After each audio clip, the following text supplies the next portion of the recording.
చూస్ country delight, live better. ఇప్పుడే country delight app ని download చేసుకోండి. Hi hello, welcome to Suman TV. నేను మీ Roshan. So ప్రస్తుత ఇన్సిడెంట్ గురించి మనతో మాట్లాడటానికి సిద్ధంగా ఉన్నారు ఎయిర్ ఇండియా పైలట్ ప్రణీత్ గారు. సో ప్రణీత్ చెప్పాలంటే నాకు మంచి ఫ్రెండ్ అనమాట. ఇలాంటి టైంలో ఏ పైలట్స్ కూడా ఇంటర్వ్యూస్ ఇవ్వడానికి ఇష్టపడరు. ఎందుకంటే ఏదో ఒక కాంట్రవర్షియల్ అవుతుంది, తెలిసి తెలియక చెప్పినట్టు ఉంటుంది. అంటే డెఫినెట్‌గా భయపడతారు. డెఫినెట్‌గా ప్యానిక్ చేయకూడదని ఎవరైనా అనుకుంటారు. కానీ ఇది ప్యానిక్ చేయడానికి కానే కాదు ఈ వీడియో. కేవలం ఆయన ఎయిర్ ఇండియాలో చేస్తున్నారు కాబట్టి, ఆ ఎయిర్ క్రాఫ్ట్‌కి సంబంధించి, ఆ బోయింగ్ ఎయిర్ క్రాఫ్ట్‌కి సంబంధించి వాళ్ళకి కొంత అవగాహన ఉండుంటుంది కాబట్టి, సాంకేతిక లోపమా? లేకపోతే 2 ఇంజిన్స్ ఎందుకు ఫెయిల్ అయ్యాయి? అండ్ అసలు ఏంటి జరిగిన సిట్యుయేషన్ ఏంటో వాళ్ళకి ఒక ఐడియా ఉంటుంది కాబట్టి, కేవలం ఆహ్, వ్యూయర్స్ తెలుసుకోవాలి కాబట్టి ఎగ్జాక్ట్ రీజన్ దాని గురించి నేను రిక్వెస్ట్ చేస్తేనే ప్రణీత్ ఇప్పుడు లైవ్‌లోకి వస్తున్నారనమాట. అతనికి కూడా ఇప్పుడు చెప్పాలంటే ఢిల్లీకి ఫ్లై అవుతారు. ఆన్ ద వేలో ఉన్నారు. అడగగానే వచ్చినందుకు first of all Praneeth thank you so much. Roshan hi. Praneeth నిజంగా ఈ ఇన్సిడెంట్ అనేది చూస్తుంటే బహుశా ఇండియా ఏవియేషన్ హిస్టరీలోనే ఎప్పుడు జరగలేదు. ఫర్ ద ఫస్ట్ టైము ఒక ఫ్లైట్ 600, 700 ఫీట్లు టేక్ ఆఫ్ అవ్వగానే వచ్చి క్రాష్ అవ్వటం నిజంగా ఆ ఇన్సిడెంట్ చూస్తుంటేనే మనకి ఇప్పటికి కళ్ళ ముందు అలానే కనిపిస్తుంది. అది కూడా ఒక హాస్టల్ మీద పడిపోవటం, హాస్టల్ మెడికోస్ చనిపోవటము, ఇటుపక్క అందరూ ప్యాసింజర్స్ కూడా మొత్తం ఒక్కళ్ళు తప్ప అందరూ చనిపోవటం విత్ క్రూతో. మీరు కూడా ఎయిర్ ఇండియాలో పనిచేస్తున్నారు కాబట్టి ఓవరాల్‌గా ఈ ఇన్సిడెంట్ గురించి, ఈ క్రాష్ గురించి ఏమనుకుంటున్నారు ప్రణీత్? ఇలా జరిగింది అని చెప్పలేము. బికాజ్ ఇన్వెస్టిగేషన్ ఏమి జరిగిండొచ్చు అని maybe we can guess like 3-4 things ఇలా జరిగిండొచ్చు అని చెప్పేసి. ఈరోజు డీజీసీఏ రిపోర్ట్ వచ్చేసి బోత్ ఇంజన్స్ హ్యావ్ ఫెయిల్డ్ అని, దానికి ఎందుకు ఫెయిల్ అయ్యాయి అన్న దాని మీద ఇన్వెస్టిగేట్ చేయాలని చెప్పారు. Okay. So we don't know the exact reason yet. Because వాళ్ళు జస్ట్ 825 ఫీట్కి వెళ్ళి అక్కడ నుంచి మళ్ళీ దే క్రాష్ డౌన్. అంటే 4-5 రీజన్స్ అని చెప్తున్నారు కదా. మెయిన్ రీజన్స్ అంటే ఏమై ఉండొచ్చు ఈ క్రాష్‌కి? కొందరు ఎక్స్పర్ట్స్ వచ్చేసి ఎయిర్ క్రాఫ్ట్ స్టాల్ అయి ఉండొచ్చు అని చెప్తున్నారు. అంటే స్టాల్ అయినప్పుడు ఎయిర్ క్రాఫ్ట్ లిఫ్ట్ ఉండదు అనమాట. So it will not go up. Okay. So దాని వల్ల క్రాష్ అయిందని కొందరు ఎక్స్పర్ట్స్ చెప్తున్నారు. ఇవన్నీ స్పెక్యులేషన్స్, ఒక్కొక్కరు ఒక ఐడియాతో చెప్తున్నదే. We don't know the exact reason or cause yet. Because కొంతమంది చెప్తున్నారు అంటే పక్షులు ఏమన్నా వచ్చుండొచ్చు, మేబీ దానివల్ల ఇంజిన్స్ ఫెయిల్ అవ్వచ్చు అని కూడా చెప్తున్నారు. అది కూడా వన్ ఆఫ్ ద రీజన్ అవుతుందా? దానికి ముందు వచ్చిన వీడియో ఫుటేజెస్ ముందు బర్డ్ హిట్ అయిందా లేదా అనేది ఇంకా బ్లాక్ బాక్స్, ఈ రోజే బ్లాక్ బాక్స్ కలెక్ట్ చేసుకున్నారని చెప్పారు డీజీసీ వాళ్ళు. సో అది వాళ్ళు సివిఆర్, ఎఫ్డిఆర్ వాళ్ళు దాన్ని ఇన్వెస్టిగేట్ చేసి ఏం జరిగింది అన్నది వాళ్ళు చెప్పేదాకా మనకు కూడా క్వశ్చన్ మార్కే. ఓకే. అండ్ ఆ ఎయిర్ ఇండియాలో ఉన్న పైలట్స్ కూడా మీకు కొలీగ్స్ అయి ఉంటారు కాబట్టి వాళ్ళతో మీకు పరిచయం ఉందా? నాకు డైరెక్ట్ గా వాళ్ళతో అయితే పరిచయం లేదు. Okay. But it's very sad and shocking అన్నమాట. So heartbreaking. అసలు మేము ఏవియేషన్ లో ఉన్న వాళ్ళమే కాదు, లేని వాళ్ళు కూడా like it's heartbreaking news for everyone. కానీ వాళ్ళకి ఎక్స్పీరియన్స్ కూడా ఆల్మోస్ట్ 8200 అవర్స్ ఫ్లై చేశారు పైలట్ గారు. అది ఇంకో కో పైలట్ కూడా ఆల్మోస్ట్ 1100 అవర్స్ ఫ్లై చేశారని చెప్తున్నారు. They both are like experience pilots. Engines రెండు నిజమైతే వాళ్ళకి ఆడి if they have time they can glide and land somewhere. But take off అవ్వగానే both engine fails. Okay. They don't have even altitude, no time to land anywhere other than to crash. 825 feet ellaru, then they came down. Okay. So mostly engines fail aitene ala avutadi, but engines both fail avadam anedi rare of the rarest. Okay. అలా ప్రణీత్ ఇంకొకటి flight లో ఉన్న 11 years seat, ఆ ఒక్క person flight లో నుంచి emergency gate open చేసుకొని వచ్చే అంత టైం ఉంటుందా? లేకపోతే అతను నిజంగా మృత్యుంజయుడని చెప్పుకోవచ్చు? అతను ఒక్కడు బయటికి వచ్చి ఎటువంటి అతనికి బర్నింగ్స్ కూడా ఏం లేదు బాడీకి కూడా. అసలుకి ఎలా అవకాశం ఉంది అసలుకి? మేబీ క్రాష్ అయినప్పుడు ఆ ఎమర్జెన్సీ ఎగ్జిట్ డోర్ ఓపెన్ అయ్యి తను బయటపడ్డాడో లేదా జంప్ చేశాడో అలా ఛాన్స్ ఉంటది. కానీ బికాస్ 30 to 50 seconds టైం ఉండింది, ఆ టైంలో I don't think emergency exit door open చేసి జంప్ చేసేంత టైం ఉంటుందని నేను అనుకోవట్లేదు. అంటే మేడే కాల్ అసలు అంటే ఏంటి అసలకి? అంటే ఏం చెప్తారు? అంటే ఎమర్జెన్సీలో మేడే కాల్ పైలట్స్ చెప్పినప్పుడు యూజువల్లీ మేము ఇంజిన్ ఫెయిల్, ఇంజిన్ ఫైర్ లేదా వెన్ ఎనీ ఎమర్జెన్సీ పైలట్ ఇన్కెపాసిటేషన్ అయినప్పుడు కానీ ఇలాంటి టైంలో మేడే కాల్ ఇస్తాం అన్నమాట. అంటే లైక్ ఏటీసీకి చెప్తున్నాము, మాకు ఎయిర్ క్రాఫ్ట్ లో ఎమర్జెన్సీ ఉంది, మాకు ప్రయారిటీ ల్యాండింగ్ కానీ క్లియరెన్స్ కానీ అన్నట్లు it's a kind of request. Hmm. So mayday call ఇవ్వగానే ATC will alert, then they give priority for us to make us land depending on the emergency అన్నమాట. Okay. So వీళ్ళు ఇచ్చిన call అయితే clear గా అంటే news లో ఒక్కొక్కలా చెప్తున్నారు. 1 ఇంజన్ ఫెయిల్యూర్ మేడే కాల్ ఇచ్చారు అని చెప్తున్నారు. హ్మ్. బట్ ఈ రోజు అయితే న్యూస్ 2 ఇంజన్స్ ఫెయిల్ అయ్యాయని చెప్తున్నారు. సో ఎగ్జాక్ట్లీ ఆ బ్లాక్ బాక్స్ రికార్డింగ్స్ బయటికి వచ్చి డీజీసీఏ చెప్పేదాకా మనకు కూడా ఫ్యాక్ట్స్ ఎగ్జాక్ట్ గా ఇది అని తెలియదు, కంక్లూడ్ చేయలేము.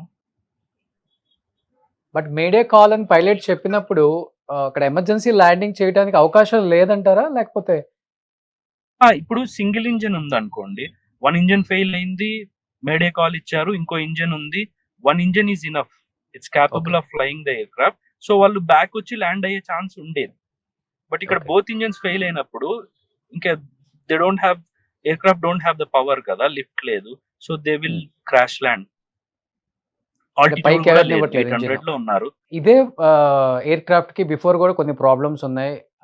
బిఫోర్ డిసెంబర్లో కూడా ఒకసారి పొగలు వచ్చాయని చెప్పారు. ఒకసారి ప్యారిస్ నుంచి వచ్చేటప్పుడు షార్జాలో కూడా ఎమర్జెన్సీ ల్యాండింగ్ అయిందని చెప్పారు. కామన్గా ఫ్లైట్స్కి ఎమర్జెన్సీ ల్యాండింగ్ అనేది కామన్గా జరుగుతుంది. సాంకేతిక లోపాలు అనేది సర్వసాధారణం చెప్పుకోవాలంటే. అలాంటిది ఈ ఎయిర్ క్రాఫ్ట్ గురించి ఇప్పుడు క్రాష్ అయిన తర్వాత ఎక్కువ వినాల్సి వస్తుంది. సో మీరు ఎయిర్ ఇండియాలో ఉన్నారు కాబట్టి కామన్గా ఇలాంటి ప్రాబ్లమ్స్ వల్ల క్రాష్ అయ్యే అవకాశాలు ఉంటాయా అసలుకి?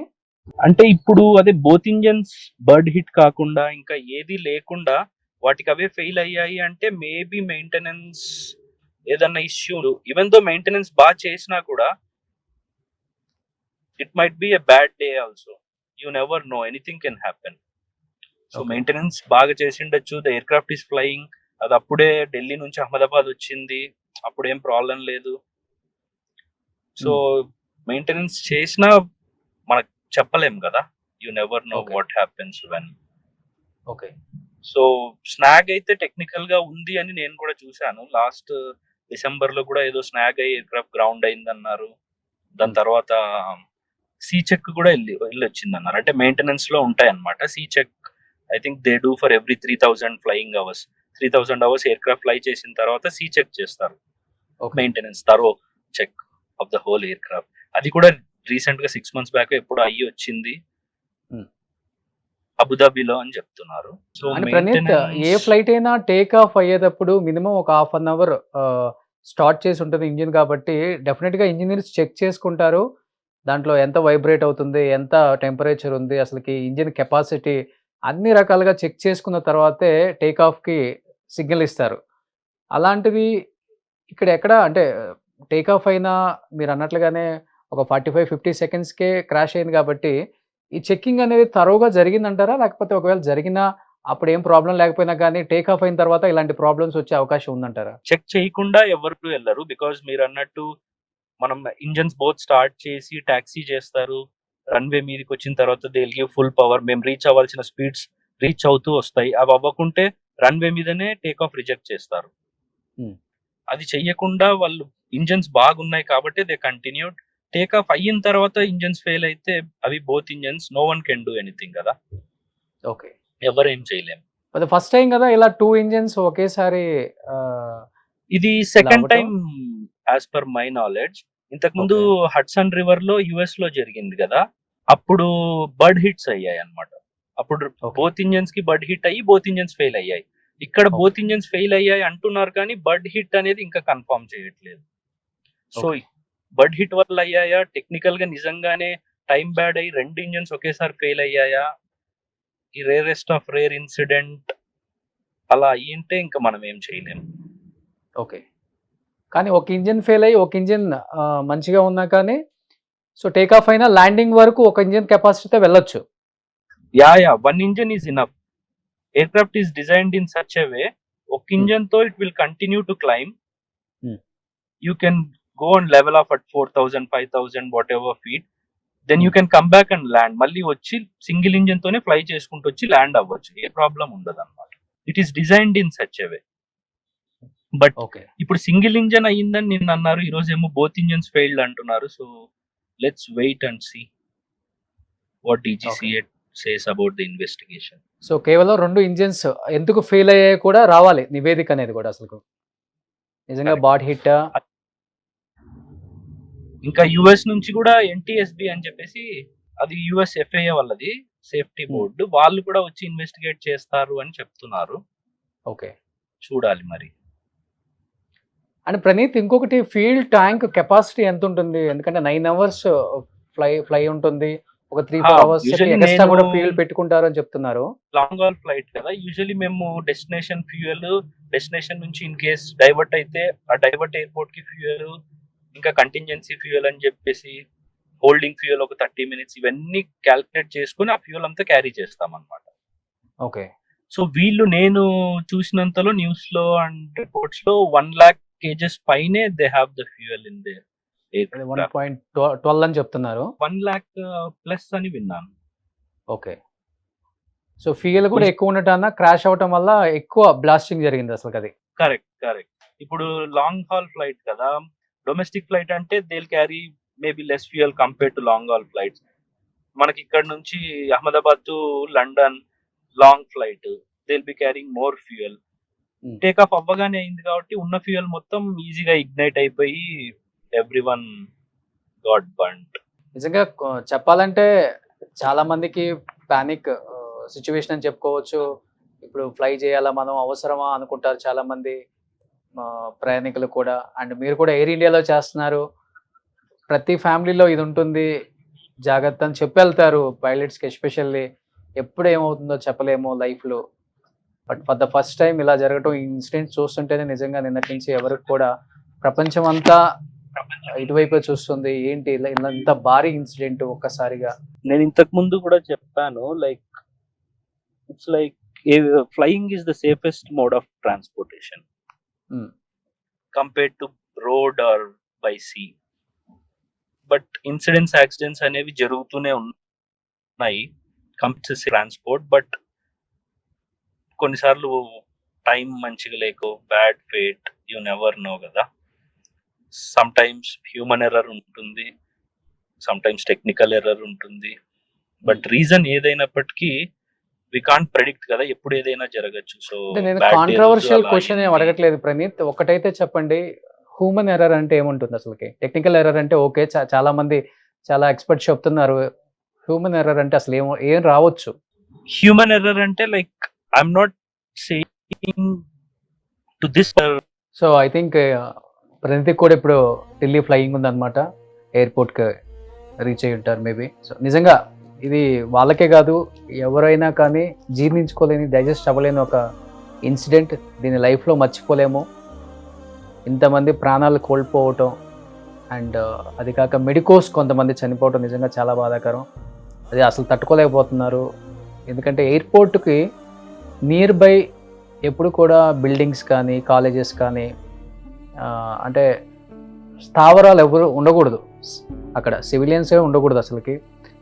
చూస్తే మనకి శంషాబాద్ ఎయిర్పోర్టు హ్యాపీగా సిటీ బయట పెట్టారని ట్రావెల్ చేసేటప్పుడు కొంచెంసేపు అనుకుంటాం, కానీ ఇలాంటి ఇన్సిడెంట్ జరిగినప్పుడు ఎంత ముందు చూపు ఆలోచించి శంషాబాద్ ఎయిర్పోర్ట్ పెట్టారో అర్థమవుతుంది.